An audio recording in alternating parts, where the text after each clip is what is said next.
Docteur Laurent Alexandre, bonsoir. Vous êtes chirurgien, neurobiologiste, énarque. Vous avez fondé Doctissimo et vous publiez La guerre des intelligences chez Jean-Claude Lattès, intelligence artificielle contre intelligence humaine. Mais docteur Alexandre, elle a commencé cette guerre. Dimanche soir, Emmanuel Macron, lors de son interview, nous expliquait que des centaines de milliers d'emplois dans la banque étaient menacés par l'intelligence artificielle, puisque désormais, dans les banques, mon conseiller de clientèle est remplacé par une intelligence artificielle, par un automate.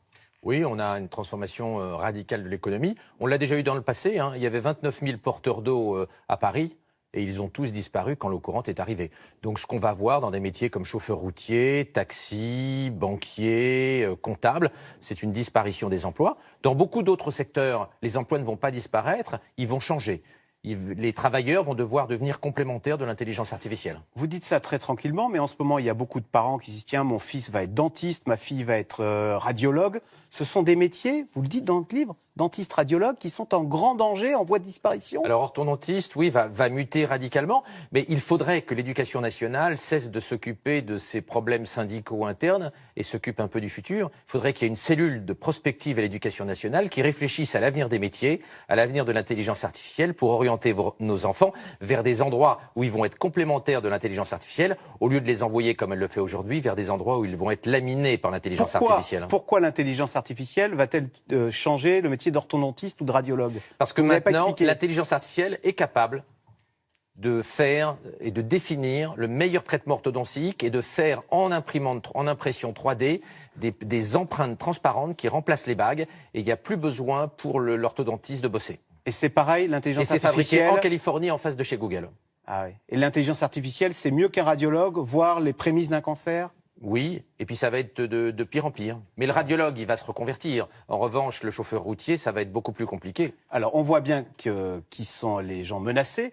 Qui sont les gagnants? Quelles sont les firmes qui se cachent derrière cette intelligence artificielle? Alors, vous avez deux types de gagnants. Il y a les entreprises qui possèdent l'intelligence artificielle. Google, Apple, Facebook, Amazon, les géants américains de la tech. Et puis, il y a des Français là-dedans? Non, aucun Européen. Nous, on est des crapauds. Et puis les BATX, Baidu, Alibaba, Tencent, Xiaomi en Chine. Et en Europe, il n'y a rien. Ça, c'est côté entreprise. Puis côté humain, c'est très clair. Dans une économie de la connaissance et de l'intelligence artificielle, les gens les plus intelligents, les plus doués, les plus innovants seront les maîtres. Et les gens moins doués, si on ne fait pas très attention et si on ne les forme pas, seront des parias. Et c'est dramatique, ça. D'ailleurs, vous dites dans votre livre, nous, on a des cerveaux bien formés, on les exporte aux États-Unis où ils vont travailler pour ces géants qui, demain, domineront l'intelligence artificielle et la fabriquent déjà.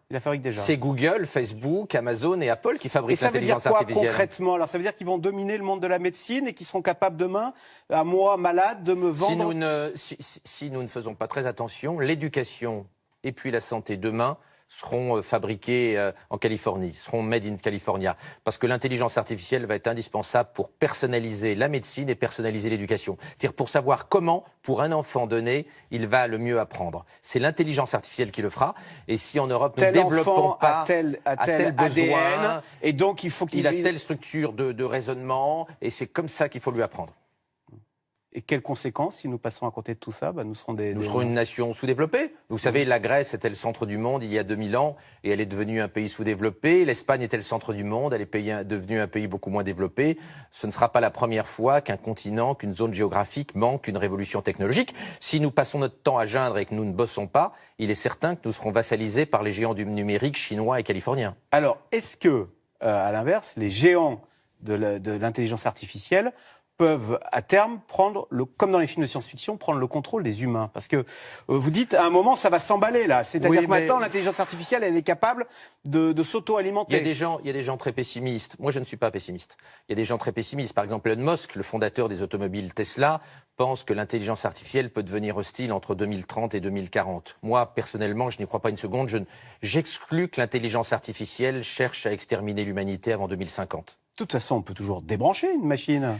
Alors, si on pense qu'une intelligence artificielle va se laisser débrancher, c'est qu'on est très, très naïf.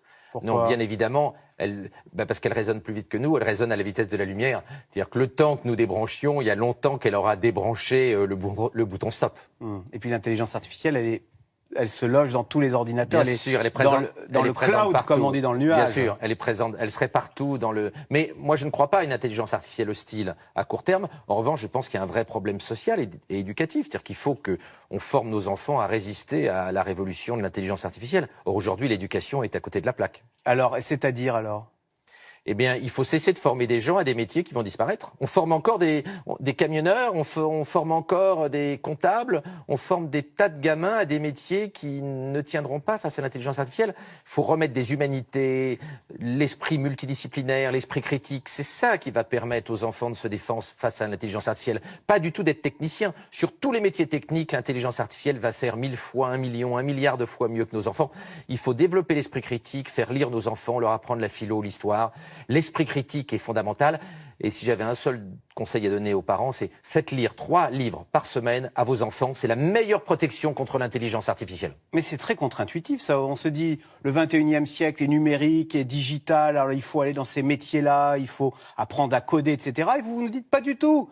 Il faut faire de la philo, il faut apprendre Il faut connaître la science et avoir une culture scientifique et technologique, et bien connaître le numérique, bien sûr. Mais tout le monde l'aura, ça. Ce qui est important, c'est d'avoir un esprit critique. Et l'esprit critique, il s'acquiert par les humanités, il s'acquiert par la lecture. C'est pour ça qu'il est fondamental de faire lire nos gamins. Alors, vous dites, ce livre s'appelle « Intelligence artificielle contre intelligence humaine ». Donc l'intelligence humaine va chercher à entrer en compétition avec l'intelligence artificielle. À se défendre, voilà. Et alors vous dites, dans les années à venir, on va chercher à améliorer, c'est un tabou que vous levez, on va chercher à améliorer notre QI. C'est, dites-vous, la dernière grande source d'inégalité aujourd'hui. Nous avons des QI très différents et on s'en accommode fort bien. Les inégalités économiques entre nous sont directement liées aux inégalités intellectuelles. C'est un tabou, mais les gens les plus intelligents gagnent plus que les gens les moins intelligents. Les gens les plus innovants gagnent plus que les gens les moins innovants. C'est une terrible réalité. Et à l'ère de l'intelligence artificielle, ça va être encore pire. Nous risquons d'être dans une situation où nous n'avons plus du tout besoin des gens pas très doués. C'est la raison pour laquelle il est urgent de réformer l'éducation et la formation. Nous ne pouvons pas abandonner des hordes de gens moins doués, moins innovants. Il faut les aider à monter et à trouver une place dans le monde de l'intelligence artificielle. Et à l'heure où partout dans le monde, les parents veulent le meilleur pour leur enfant. Est-ce qu'on peut imaginer que des problèmes d'éthique se posent rapidement, que dans certains pays, on se dise, allez, on va manipuler le génome pour faire en sorte que demain, que mon enfant ait le plus de chance dans la vie de réussir. Les problèmes éthiques, politiques et philosophiques immenses sont devant nous. Il y a 2 technologies qui posent problème. La première, c'est la sélection des embryons. On sait qu'en Chine, 50% des parents souhaiteraient augmenter le quotient intellectuel de leurs enfants pour les rendre plus compétitifs face à l'intelligence artificielle. Vous imaginez si on rentre dans un scénario comme dans le film Bienvenue à Gattaca, où tout le monde cherche à améliorer l'ADN de ses bébés? Et puis l'autre technologie... Et dès que la technologie sera prête et efficiente, vous pensez il est probable qu'en Chine, elle sera immédiatement utilisée. Ouais. Avoir son gamin qui a le quotient intellectuel de Bill Gates, plutôt que d'en faire un cantonnier, sera considéré à tort ou à raison par beaucoup de Chinois comme quelque chose de tout à fait digne et de tout à fait bien. Même si chez nous, il n'y a que 13% des parents dans les sondages qui se disent prêts à utiliser ces technologies-là pour augmenter les capacités intellectuelles de leur enfant. Puis la deuxième technologie qui pose problème, c'est la nouvelle société d'Elon Musk, le fondateur des automobiles Tesla, qui a fondé une société, Neuralink, qui est destinée à mettre des microprocesseurs, des circuits intégrés dans le cerveau de nos enfants pour les rendre plus intelligents et plus compétitifs face à l'intelligence artificielle. On imagine les problèmes éthiques que c'est. Allons-nous accepter de mettre des microprocesseurs dans le cerveau de nos enfants et de nos petits-enfants? Il faut y réfléchir, c'est un problème politique majeur. Oui, mais on accepte bien de mettre des lunettes pour améliorer les performances de sa vue. Vous croyez que de la même façon... Mettre des lunettes et mettre un microprocesseur dans le cerveau des petits, c'est pas de même nature.